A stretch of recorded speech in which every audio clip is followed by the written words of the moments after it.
Why this connection feels familiar begins with a quiet truth that most people are afraid to admit. Some connections don't start at zero.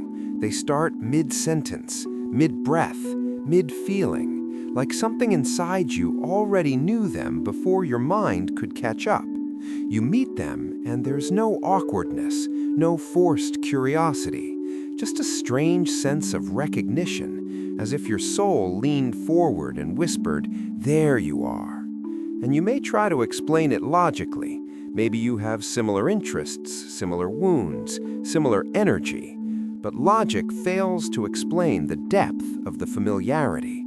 Because this feeling doesn't live in the mind, it lives in the body, in the chest, in the gut, in that quiet inner space where memories exist without images.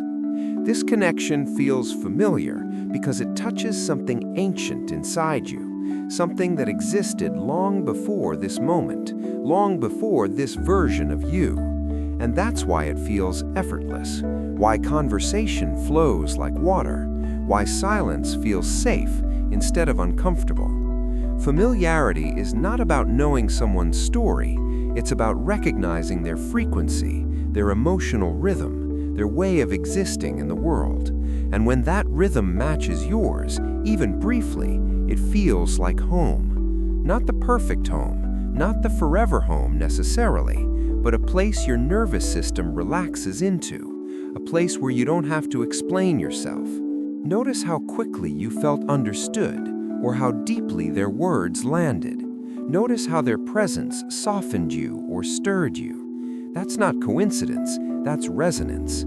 Your energy recognizes what your mind cannot yet name. This connection feels familiar because it mirrors parts of you that have been waiting to be seen, healed, or expressed. Sometimes the familiarity comes from shared wounds, unspoken pain recognizing unspoken pain. Sometimes it comes from shared dreams, shared values, shared depth. But often it comes from shared lessons. Souls don't meet randomly when there is unfinished business, unfinished growth, or unfinished awakening. And unfinished doesn't mean unresolved between the two of you. It means unresolved within you. This person arrived to activate something dormant, to remind you of who you are beneath your defenses, beneath your habits, beneath your fear. And familiarity can feel comforting or terrifying, depending on how ready you are to face yourself. Because when someone feels familiar, they bypass your walls, they slip past your usual filters, they see you more clearly than you expected. And that level of visibility can feel like intimacy, even when the connection is new. That's why time feels different with them. Minutes stretch or disappear because you're not performing, you're present, and presence is rare. Your soul recognizes that rarity.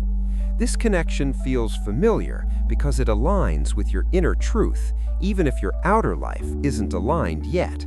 And alignment always feels like recognition, like remembering something you forgot you knew. Maybe you felt this before with them, in moments that felt strangely significant, eye contact that lingered too long, conversations that went too deep too fast, emotions that surfaced without warning. These are signs of energetic familiarity, not attachment, not obsession, but recognition. And recognition doesn't mean obligation, it doesn't mean permanence, it means purpose. And purpose doesn't always look the way we expect. Sometimes familiarity shows up to teach us boundaries, sometimes to teach us self-worth, sometimes to teach us how deeply we can feel without losing ourselves, and sometimes to show us what connection is supposed to feel like so we never accept less again. That's why these connections often arrive during transitions, endings, awakenings, moments when you are shedding an old identity. Familiarity is the soul's way of saying you're not alone in this evolution. But here's the truth most people don't want to hear. Familiarity doesn't always mean safe to stay. It means safe to feel. And there is a difference. Some familiar connections are meant to pass through, not to settle in. They come to open you, not to remain with you.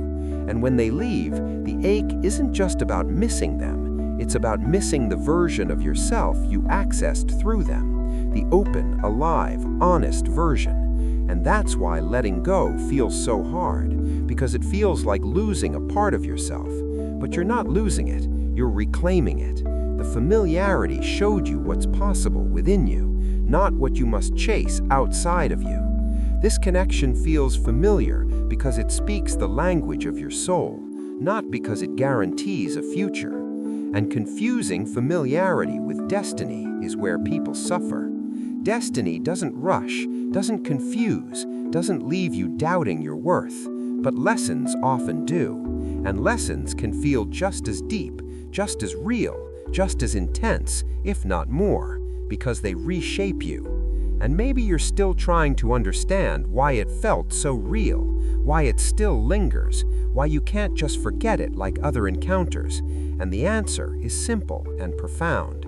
It wasn't meant to be forgotten, it was meant to be integrated. You're meant to carry the awareness forward, not the attachment.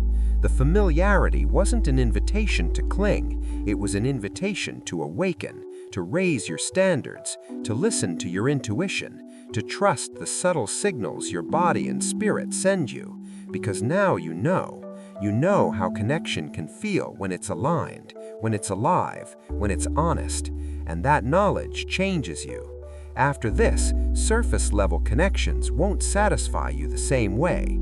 Emotional distance will feel louder, misalignment will feel heavier, and that's growth, that's refinement.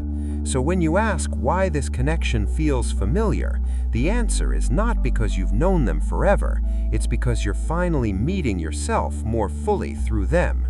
And once you understand that, you stop chasing the feeling in them and start embodying it within yourself.